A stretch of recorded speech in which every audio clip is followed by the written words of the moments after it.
Okay, brother.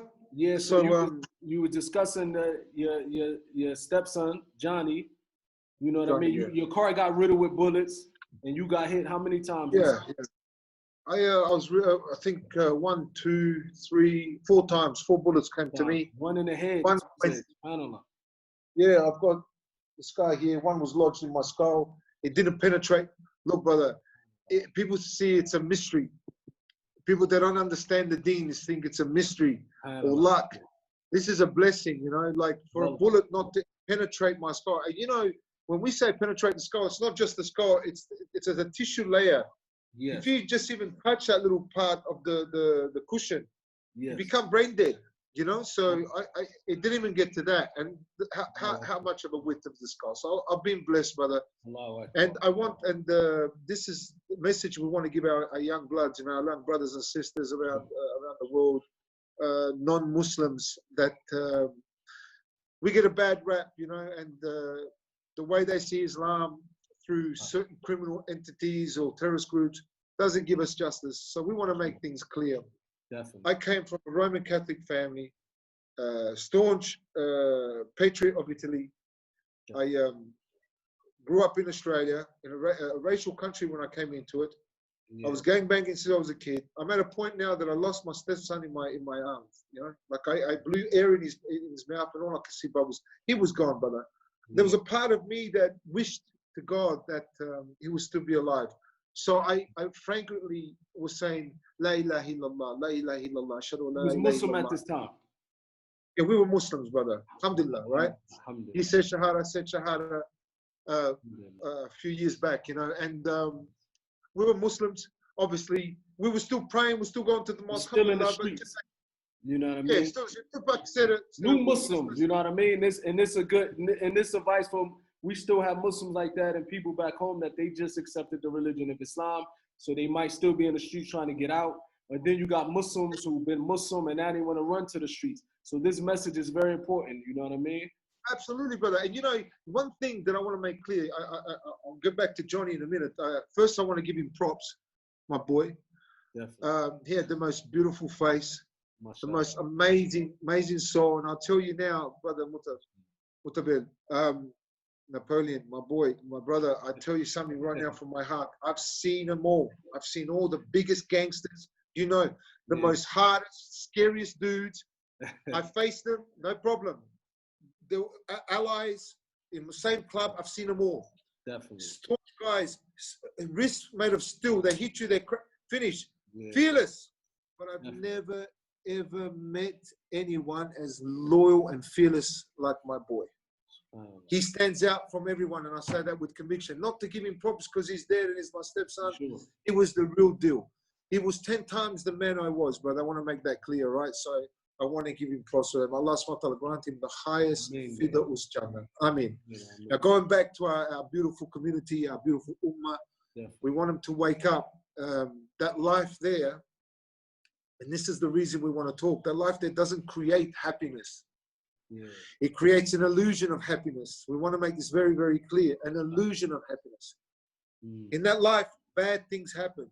You know, I said to somebody in the podcast, if somebody wants to walk into that lifestyle and then they get their gun out and they're scared to pull their trigger because they're thinking, shit, man, I'm going to get in trouble with the cops. I'm going to get arrested. I'm going to be doing 30 years of prison.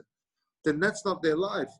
Definitely. Don't be fake. You know, that's not a life you want to walk into, be fake, because stuff is going to happen. Real things are going to happen. You know that.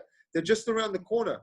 You know, jealousy plays a big role if you're moving up. Look what happened to me. I was shot on 4, 5 different multiple times. A bomb was put next to my house because brother, we found out because the upcoming, they didn't like it. You know what I mean? So you to rise up in the, you know what I mean? They didn't want you to be above them. So did the bomb go off that was next to your house? Yes, brother. It went off and blew them up. Allah blew them up. 25 minutes from the house. He took the thing. Yeah. He's about to walk out. He opened the door. He leaned. There was 2 of them, you know. And it's all over the news, the helicopters. His body parts were spread all over the I read about something like that, about your story, how they tried to bomb your house a few times. Allah protected you, Aki. Alhamdulillah. You know Absolutely, what I mean? absolutely, brother, absolutely. This, yeah, You know, 110%. and not only that, man, your life is a reality. You know what I mean? Like the people, most of the people, they ain't about that life. You know what I mean? But they want to pretend they're about that life. Most of the people, as you know, they watch movies. We dealing with a real life. Your life story is real. It's not a movie. Bro, So people can see this. They can say, this is a brother who lived it.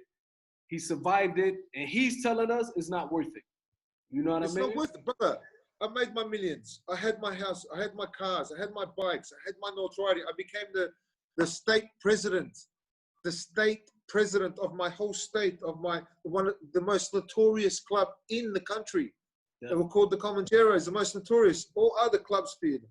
So I was appointed the state president. I made it to that level, you know what I mean, at the end of the day. And there was some staunch boys in that place, some staunch brothers. They've defected as well. They got their own, they've come to Islam, staunch boys, brother, physically, mentally, spiritually. They've come to the deen. So a few of the people from your gang or your clique, you know what I mean, they also accepted Islam. Yes, well, from the other states in Sydney and Melbourne and Perth and all the rest. Yeah, bro, yeah. And that's an amazing feat. With me, I want to tell them, and this is to synchronize with your life too, my brother. They don't realize how real that street is. Definitely. You know, whatever you think is in front of you, somebody's conspiring behind you to either to take you out for whatever reason, to take over the area you're doing or whatever, the drug trade, or you don't want to come. They don't want to see you rise. There are so many factors in play. And I'll tell you who is the main instigator, the puppet master, Shaitaan. Definitely. Now we could talk about this. The streets is the Shaitaan playground, no doubt about it. You know what I mean? No, but that's where you and I were loyal to. Let's be real. For sure. You and I were loyal to Iblis. Unfortunately. Iblis and his army. Yeah. When I was shaking hands, when I was giving high fives, when I was putting and rolling up the gun like a Western dude or whatever I was doing because I was loyal to Iblis. Now, people say, man, what are you a crazy dude to mention Iblis and all the rest? No. This is the reality. Allah is pure. In return, he deserves purity and clarity. So if you do anything that is against Allah, you are worshipping Shaitan. You're worshipping Iblis. It's as simple as that. So whatever displeases Allah only pleases Shaitan. Now, I didn't know that then. That was my life. So we want to make it clear to everybody that life, something's around the corner. It doesn't matter if you think that you've got the biggest gang, the biggest brothers around you, the biggest money.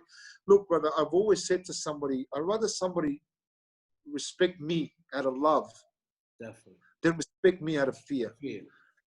Because when things go down, brother, if somebody respects you out of fear, they'll turn their back on you. That fear, you know, that fear will make them turn their back on you in a minute or try to do something. In a second, brother, yeah, can't wait to get rid of you. You know, they can't wait to get rid of you. Definitely. But when you have people that love you, and this is Islam. Islam is not about who's making more money. Islam is not about who's got bling bling. Islam is not about who's driving the Lamborghini, brother. Islam is not about who's got the biggest crew. By the way, I just want to make something clear on your podcast. We are the biggest crew. So I just want to make that clear. We are the biggest crew. You can't deny this, right? So Islam, when it go back to Malcolm X, you know, when we go back to racism, when we go back to about the dunya, Islam takes away all that. So going back to Johnny, every problem, every modern problem, the solution is found in Islam. You know what I mean? Exactly. And I'm bringing all this up because going back to Johnny's death, may Allah, you know, grant him the highest fiddles of Jannah. It wasn't easy for me, brother. People say, was that your turning point? Was that your turning point when you gave up the life? I said, no, not at all. I want to do retribution. Of course. Naturally, you're going to want to go get yours. You're going to want to, you know what I mean, hit those that hit your family. You know what I mean? Without a doubt, but it's required. You know that. Yeah, that life requires that. It's part of the criteria. Definitely. Not only as a man, but in the gang world, not only as that, as a father, it all played its part. Played a part, man. And people going to look at you now and say, if you don't do anything, that's going to be, you know what I mean? Or when he's going, and then you got the police looking at you. So I know that was a difficult time for you, bro, because you got the police just waiting. You know what I mean? And then you got people waiting to see what you're going to do. So they love me. Definitely a difficult time, bro. Yeah, I heard they was, Absolutely. I read a few articles. They was waiting for you, bro. They was trying to get you again. You know what I mean? Brother, What you know, was your turning point? What was your turning? What would you say was your turning point? And I hope everybody's got a seatbelt, because this is the part that we need our viewers to listen, because we got some tough lions out there. Man, I've seen some boys that are following you, brother. So, you know, these strong African Americans, man, you know, they're still into the rap game. They're still into, but you can see them. You can see them. You know, I look at them. I go through the Instagram, the way they talk to you, the way they have that love for you. That's all about Islam. But if they change their ways, brother, all that energy they got, all that strength that they got, you can see them, you know. All they want to do is be successful in life. The problem we have, my brother, is that success you think is this big house. It's not. Yeah. Success for us is to understand the true meaning of life. And what is that? Islam. Because there's two destinations, Jannah and Jahannam. Khalas, that is it, you know. So the choice is yours. You want to make it to hellfire? Keep staying into that life. You want to make it to Jannah? Start getting involved in Islam and find out Islam for what it is. We're not asking you to say Shahada or not yet. If Allah chose you for it, man, we're going to jump on you like brothers that love one another, you know. But at the end of it, you know, at the end of it, with that life, and this is the part. Now, I'm driving 160 kilometers. Then I slow down 140 in a 40-kilometer zone. Let me tell you something in Adelaide, South Australia, brother. If you're driving the speed limit and you go a kilometer over the speed limit, the police, you're done and dusted, brother. Wow. They're like hawks. Vultures, man. Yeah, brother, you can't get away. So I'm doing 140 kilometers down Prospect Road, and all of a sudden this cop car pulls out really slowly. I'm telling you this story because it's important. Slowly, and then I'll go past them at 140 kilometers. I'm looking at them, and they're not stopping. I'm sorry, they're not chasing me. Now I didn't think then until I got locked up. And here we go. So I stopped the car to pull them down to say the ambulance. Ambulance come. My boys died at the scene. And I was taken to hospital. I was bullet riddled. So 4 days into the surgeries and all the rest of it, I took my drip off.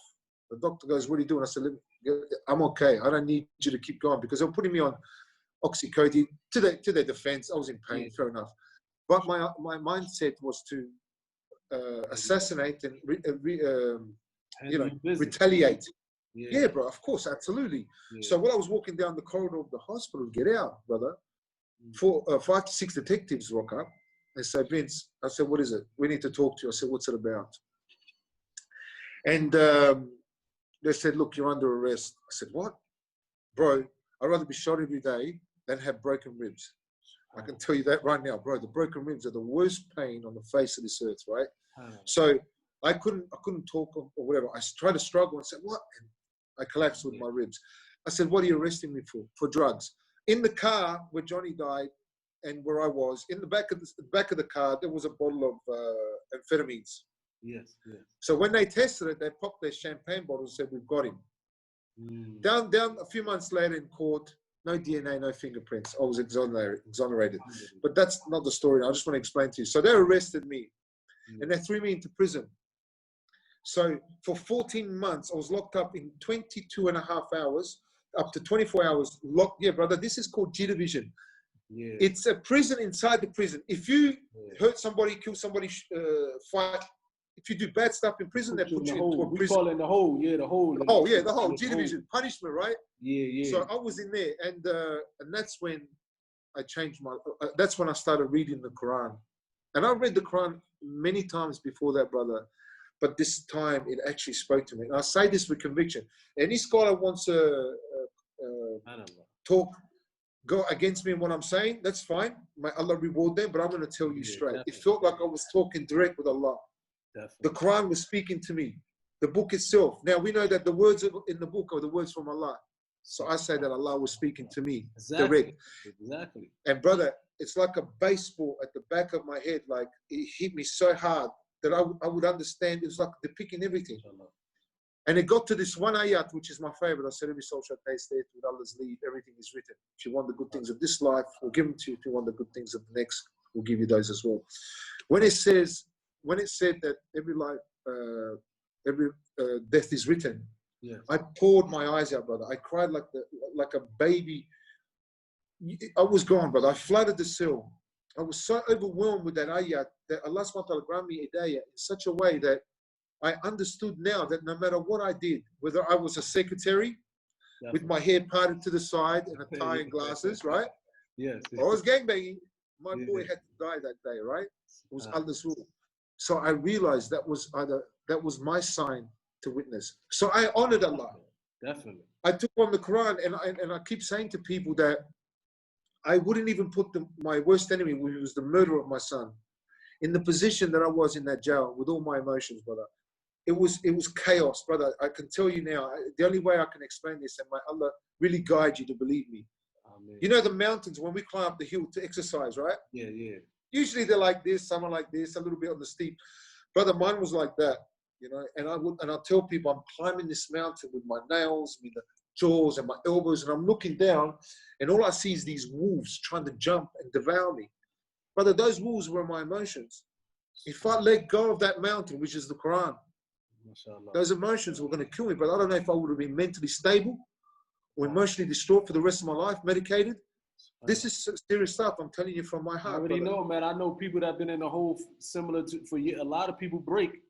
When you locked up in the hole for 22 hours a day, man, a lot of people break. And you know it's a blessing, Aki, man, because as you said, man, everything we know as a Muslim, everything happened for a reason. And absolutely. You going into prison, that probably was the point. That probably was from Allah's rahmah, mercy on you to make you Islam. If you would have been on the streets, Aki, ain't no telling what would have happened. You know what I mean? What you would have continued doing, and you probably would have never really held on to Islam firmly. So Allah took you to, you know, lose your son. May Allah have mercy on him because he died upon Islam, and we ask Allah to have mercy on him. Alhamdulillah. Absolutely. I mean, you know what I mean? You going to prison, you being in the hole, man. That was the reason for you to get back on the right track. And Allah knows what's best for us, Aki. You know what I mean? And that's a nap, my bro. It's the story. SubhanAllah, it's a movie, but it's the reality. You know what I mean? And this is what the youngsters need to hear. This is what the youngsters need to hear, man. That, you know what I mean? That life, it ain't got nothing good to offer.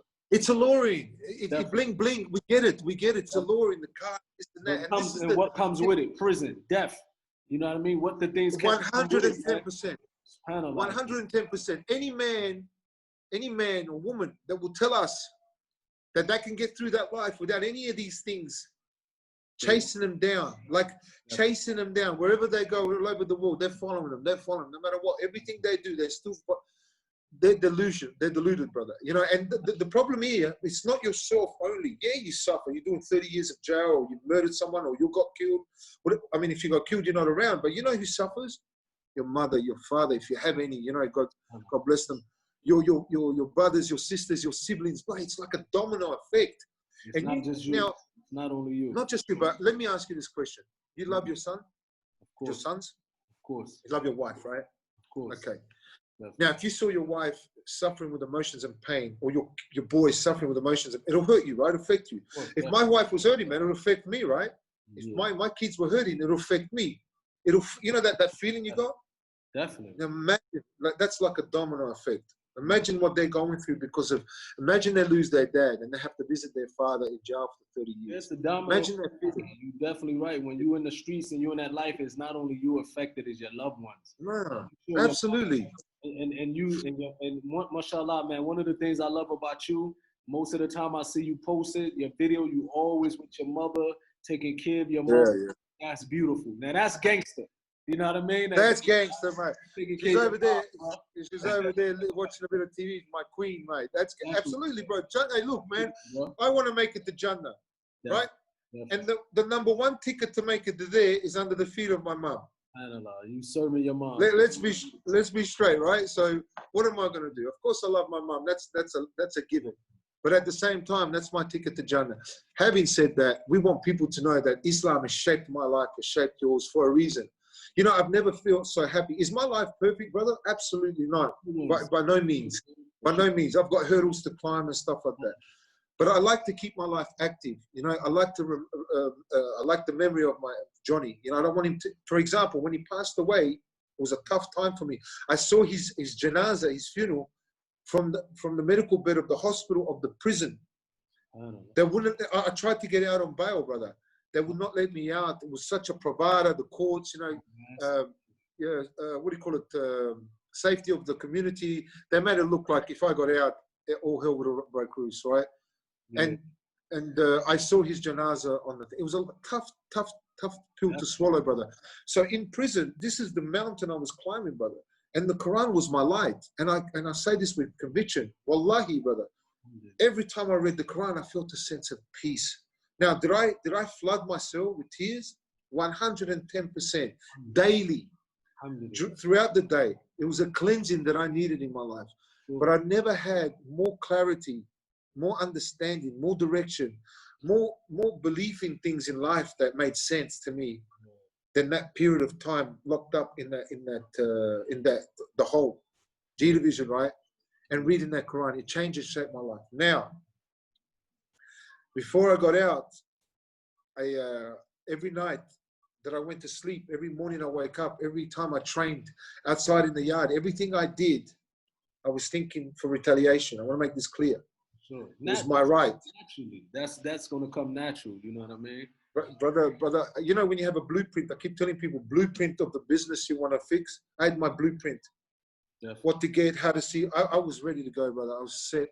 People know that, and whoever knows me, but I was ready to get out and do what I had to do. Now that, in Islam, when I was reading certain things, it felt like some things were my right. So I contacted some sheikhs because I had the fear of Allah not to make any mistakes. I contacted some scholars and I said, look, my situation is this. My stepson was shot. 1, 2, 3, 1, 2, 3. The sheikh was very calm, polite, patient, a sabr, beautiful man, you know. A couple of them, very beautiful. And we had a relationship, so they took a liking in me, you know, and they were very, very direct, but very patient with me. And they said, look, absolutely, an ear for an ear, nose for a nose. Let's be real, brother. We're not here to, you know, be shy about our religion. This was given to our right. He goes, there's another ayat under that says that if you forgive, it's an act of an atonement. Now he said, and I said to him, I said, yeah, but if I don't want to forgive the guy, I'm good to go. He goes, you're good to go. You don't have to forgive, right? He goes, you're good to go, right? I said, no, I want to make that clear that Allah's not going to watch me because I don't want to forgive. He's going to look at me and say that I'm not a forgiving person. No, you're good to go. Then he goes, I said, okay, I'm happy. My heart, like I could breathe. I thought, yeah, man, I've just been given the go ahead. Then he goes, he stopped me and he says, can I ask you a question, Vince? I said, yes. Will you live in a halal life or haram life? I said, I was living a haram life. And you have no right. He goes, the only right is in that dunya, in that lifestyle. You know, I feel like I got hit in the baseball at the back of my head. That's not what I wanted to hear, right? But because it came from a scholar, because it came from somebody higher than me, somebody I respect, I took it on. But I didn't stop there, brother. On Ramadan, Taraweeh prayers, I asked another scholar, same thing. He said the exact same thing. Yes, it's your right. The atonement, 1, 2, 3.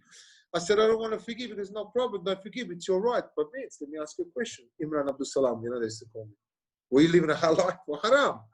I said haram. Because, well, then you got no right. The right is in the halal. So the third time I was in Melbourne. I won't mention the brother's name. We respect each other. We're tight. Very learned. I said, I put my mobile phone down. I walked with him. I said, brother, I need to ask you a question. I said the same thing. 1, 2, 3. I want to get back at this guy. I want my right. A nose for a nose, an eye for an eye, tooth for a tooth, ear for an ear. Is it my right? He says, no problem, Vince. But Vince, Imran Abdul Salam, you know, there's an ayat that if you forgive, it's an act of atonement. I said, but if I don't want to forgive, is that okay? He goes, no problem. Well, let me ask you a question. He goes, will you live in a haram life or a halal life? Okay. Allahu Akbar. When the third one came in, I looked at Allah and said, I'm done, man. I don't want. I'm not going to shopping, brother. The truth is this. Yeah, I mean, come on, man. Like 3 different people. And that's a beautiful thing, Aki, because you was put up in a situation where you had to choose your desires. You know what I mean? What you feel is your natural right to, you know what I mean, get your get back. Of course, we're not telling people to take the law in their own hands in non-Muslim countries, and they absolutely not. But what you lost, you know what comes with that lifestyle and what's supposed to come after. But you had a chance, you had a choice to make, and you could have made it happen. But you chose Islam. You know what I mean? Yeah, brother. I was ready to go. Yeah, absolutely. And Aki, and this is difficult when you, especially coming from our background, because most people look at it as a sign of weakness, but that takes strength. You know what I mean? That takes strength. It's easy for anybody to go back. As you know, it's easy for that to happen in some cases. You know what I mean? If a person is proud and he got it in him, it's easy for him to do that. But when a person know that he say, you know what, I'm gonna put that aside and I'm gonna forgive for the sake of Islam, that takes strength, Aki. The hardest thing, brother, you said the hardest thing for me, brother, wallahi, the hardest thing. I can't emotionally tell you how hard it was. I had the pressure of being a gangster all my life. I had the pressure of this weakness thing, you know, my pride. I could have gone to the cops and given up the guy and put him through jail, which in Islam, it's taught us that we've got the law to follow us. So I was, you know, I was 98% with Islam and 2% I was still looking after Iblis by being the pride, you know, I can't do this. That pride, Aki, that pride, sir. Yeah. You know what I mean? And this is the thing. Story, Aki, like, you know, my mother and father got murdered in front of me when I was 3 years old. The main guy that killed him, he's a Muslim. So I'll tell you a story that happened. My brother, alhamdulillah, he's Muslim. He's still a little fiery. And I'll be deleting his comments on whatchamacallit. I'll be deleting his comments on Instagram because he be wilding out.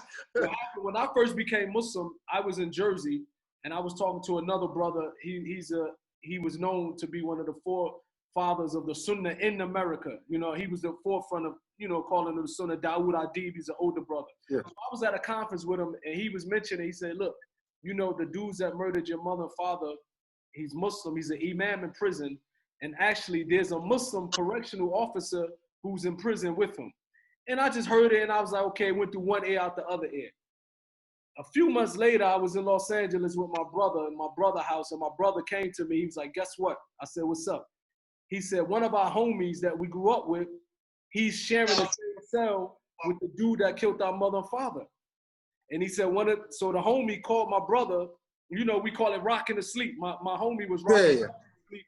He was in prison with him, getting close to him in the cell, asking him questions. Like, why you locked up? He's like, I killed this Muslim family. Come to find out, it was my family, you know? So the guy called my brother. He said, look, I'm locked up with the dude that murdered your mother and father. All you got to do is give me the green light. You know what comes next. So my brother told me, and I told my brother, I said, nah, you got to leave that alone. I was Muslim already for a few years. And I knew that this guy was a Muslim. He's an imam in prison. He's a Muslim. I said to my brother, I said, you have to leave that alone because he's a Muslim, I'm a Muslim. And my brother was like, no, I don't want to. My brother wasn't Muslim at this time. So my brother was like, man, I don't want to hear none of that stuff. He's getting dealt with. So after arguing with my brother. Sorry. So the guy, sorry to interrupt you, brother. The guy that killed your mom and dad became Muslim and was the imam of the prison. He's the imam of prison. Wow. And a friend of mine from my block, from my neighborhood, was actually sharing a cell with him. So he called my brother to say, if you give me the green light, you know what comes. We gonna Yeah, absolutely, yeah. My brother was excited, saying, okay, he's about to get dealt with. So I told my brother, leave it alone. He's a Muslim. Let Allah deal with that. You know, I don't leave it. My brother wasn't Muslim at that time. So he's like, man, I don't want to hear what you got to say. He's getting dealt with. So I called Dawood Adib, who just told me a couple months ago that he knows someone who works in that prison. So I told Dawood Adib, I said, contact the Muslim brother in that prison, who's the correctional officer, and move that dude, you know, because as you know, he might get dealt with. Just move him. But I said, make sure you tell him. I said, make sure you tell him these words, that the only reason I'm giving him heads up and trying to take care of him is only reason is because of Islam.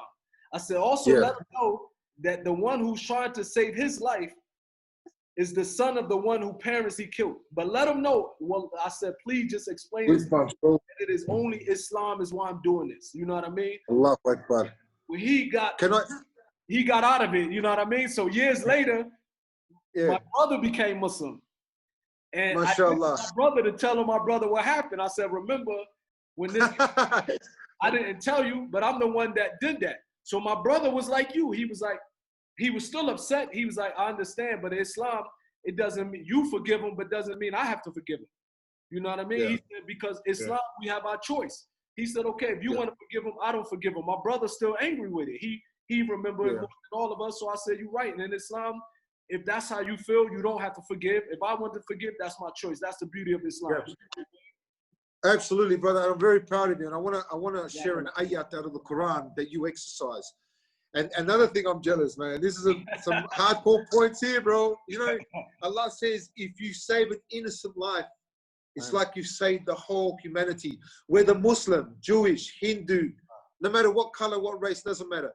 Whether you save an innocent, and brother, you know, he was, you've saved an innocent life. The guy says Shahada. So all his past sins, brother, were forgiven by Allah subhanahu wa ta'ala. You know that and I know. Once you say Shahada, it's done and dusted, right? We bleed, right? But even the murder of your mum and dad, and Allah subhanahu wa ta'ala grant your mum and dad the highest of Fiddles Jannah and reunite you and your brother as well with them one day, inshallah. I mean, but you did save an innocent. And what you done is the same thing, mashallah. You and that's why I respect what you done, because for me, the guy was in prison. It's a different story if he probably was Allahu Alam. You know what I mean? We want to say we try to be our best and follow our religion. We all have our shortcomings. None of us perfect. Absolutely. What if my desires would have got the best of me? We don't know. So your test, Aki, was a hard one. You know, we can't belittle that. And especially fresh from Jahiliyyah. You know what I mean? Brother, you know, that was my biggest mountain. You know, people say, but you lost Johnny. I switched off with Johnny.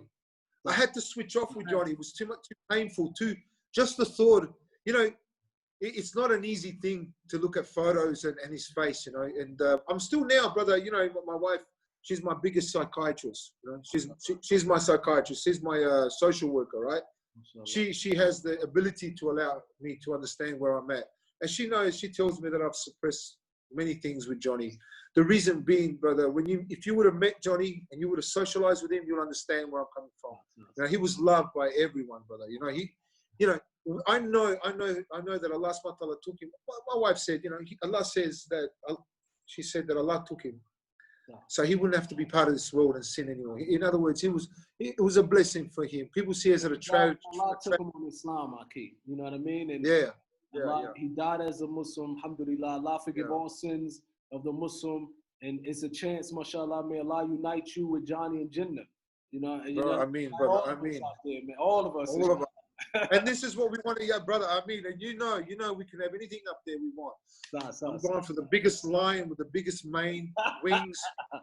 So I could ride that line, and when I want to fly, the wings can come out and fly. I'm doing it all, bro. Definitely, brother. Definitely. I want to, absolutely, inshallah, bro. I want to just say this, you know, like that. This is Islam. This is the truth, brother. I had the biggest pride. I had the biggest chip on my shoulder. I wanted it all in that life. Yeah, Italian pride, man. We forget about it, pride. You know what I mean? Don't worry about it. Forget about it. Yeah, bro. I grew up with Italians. I'll tell you, because after this, I'm going to let you finish what you're saying so then we can go. But I have a friend of mine that I grew up with, man, that he's Italian. He was the only Italian in America, maybe to like Australians, y'all not considered white, but to African Americans, he would consider the only white person in our neighborhood. And this guy, he like an uncle to me. He knew my mother and father. He came up with my uncles and my cousin. And this guy, a straight G. When I mean like, bro, I mean a straight G gangster. Yeah. We call him White Mike because we had many Mikes in the neighborhood. He's the white, we call him White Mike. This dude he grew up with us. He thorough. I'm talking about, I witnessed like growing up, when people mouthed off with him, I witnessed him going to the park and throw them hands. He gangster with it. Like he was gangster with it. Everybody respect White Mike. To the point that when I was even doing my tours and shows on the East Coast, when I was calling my brothers and my homies, I made sure Mike was there. His name Mike Granada. You know what I mean? Italian Mike Granada. He was always there. The other day I did a talk with Fat Joe, and as you seen, that I left out in that talk is that when we was at his concert in New York, a fight broke out. And everybody was running because people was throwing chairs. And my man, White Mike, we call him, he crazy. While they fighting and throwing chairs, he's standing in the middle of the fight, and everybody whose jewelry get dropped, he pick their jewelry up, put it in their pocket. If this dude get knocked out, he take their jewelry up. Like White Mike was crazy, you know what I mean? So this guy, so I know that pride, you know what I mean? I came from an was a prideful dude, and I have a lot of talks with him about Islam. Unfortunately, he got locked back up, I think about 2-3 years ago. He should be home again soon. And he said he will come in Saudi Arabia. So maybe when he come, you come as well. so we could double team him with that dawah, bro. Double give him the shahada, man. And you're right, brother. Wallahi, I tell you, even now I've still got a little bit of pride, like you just said. Definitely. And I know where White Mike is coming from, brother. Sure. That blood, that DNA built in that Italian, you know, you can't. We stood no chance coming out of the womb of our mother, you know. You know, I keep telling people, say when I come out and the doctor smacked me, I smacked him back. I had that attitude, right? So, yeah, bro. I want to say something before I know you have to go and everything. I just want to let people know that the biggest hurdle for me, the biggest mountain for me was my pride.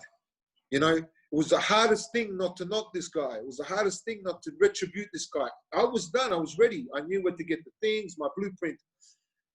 Islam itself, nothing else, nothing less, but Islam itself allowed me to understand really, and I know that, you know, Allah granted me hidayah and peace in my mind, the understanding of Quran.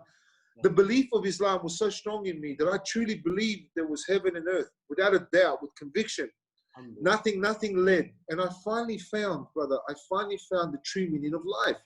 I've been looking for, you know, sometimes they show you the shows on TV, the meaning of life, and they tell you the meaning of life is happiness, or the meaning of life is love, or the meaning of life, family. Family is the essence of life. You know, I put it on my arm. No, brother, the meaning of life, whether people want to accept it or not, that's okay. Allah granted me that, is Islam. Because ultimately, that's it, brother. And this religion here. That's the happiness that no money, no cars, no jewelry, no fame, nothing will give you that tranquility than worshiping our Lord. Nothing. Money doesn't matter, brother. You know, at the end of the day, whether you have money, it's that contentment, that peace, that inner peace.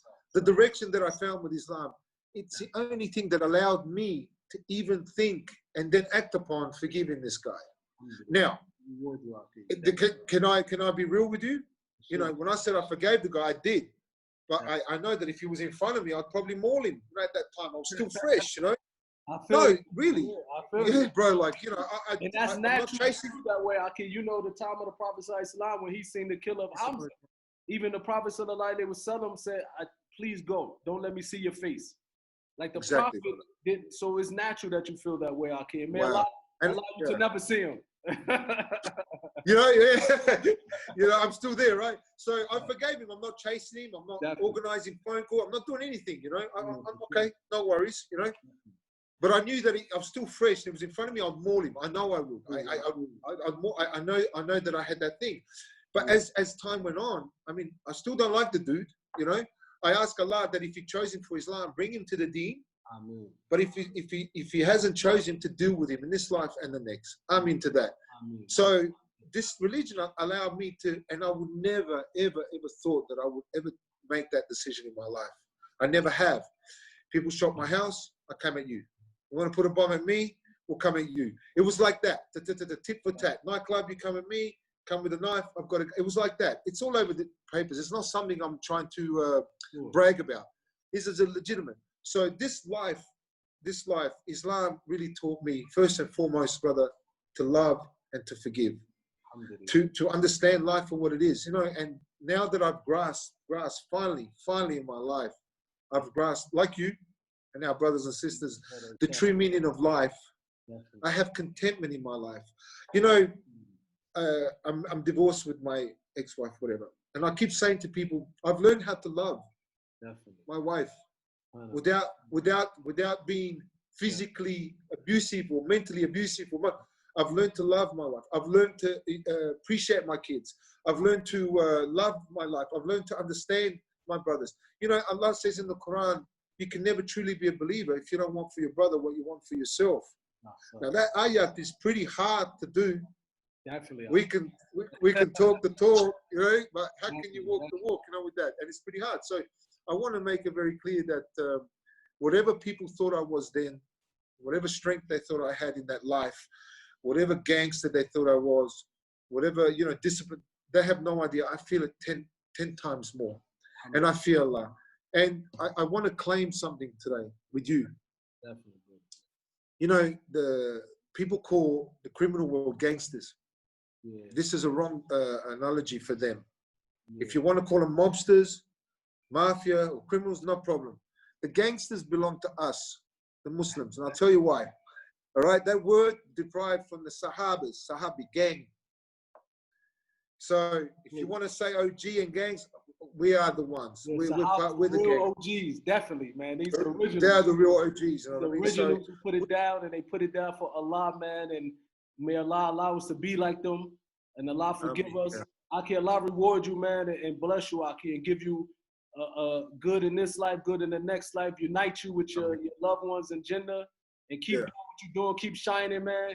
And inshallah, once you come to Saudi, come to Riyadh, we're going to definitely get together, Aki, get you some coffee. I'm coming for your coffee. I'm coming for your coffee. I'm going to tell you, all right, with the Italian coffee. I just want to say, Allah reward you, brother, you and your podcast. I really mean this. Allah says, I don't go by your oath. You can swear to Allah, wallahi, to the cows come home. Definitely. Allah goes by the intention in your heart. I know your intention. I've been watching you and following you for a very long time now. You're an amazing young man, amazing brother. Allah reward you. Many people came and said, Shahada, I'm proud of you. Like I said, I'm jealous, man. You're getting a lot of reward, brother. No, but just keep it up. A lot of lives, Aki. You know what I mean? And that is going to really touch a lot of lives in America. And that's why I appreciate you giving me this opportunity. The people in Australia, they know your life. The people in Europe, they know your life. Now we want to share, because we got a lot of people in America, like you said, man, that trying to follow that lifestyle that you left. You know what I mean? So, absolutely. Make this video upon here, alhamdulillah. And before I go, brother, just one message to my American brothers. Definitely. Muslims or not, gang banging or not, we want to say, rise, brothers, rise, get up, get to know Islam, get to come to Allah, feel the peace, the inner strength, everything we feel, the love and the affection that we have for Allah subhanahu wa ta'ala and what He has for us. This is the real deal. This is the real OG. This is not something to play with. We get one shot at this life, brother. You know that, one shot. And the most scariest thing is that we don't know when we're going to die. You see? So let's rise. Let's get back on our feet. Research Islam and come to the biggest gang. If you really want to be part of something, we ask Allah to give him a day. Ameen.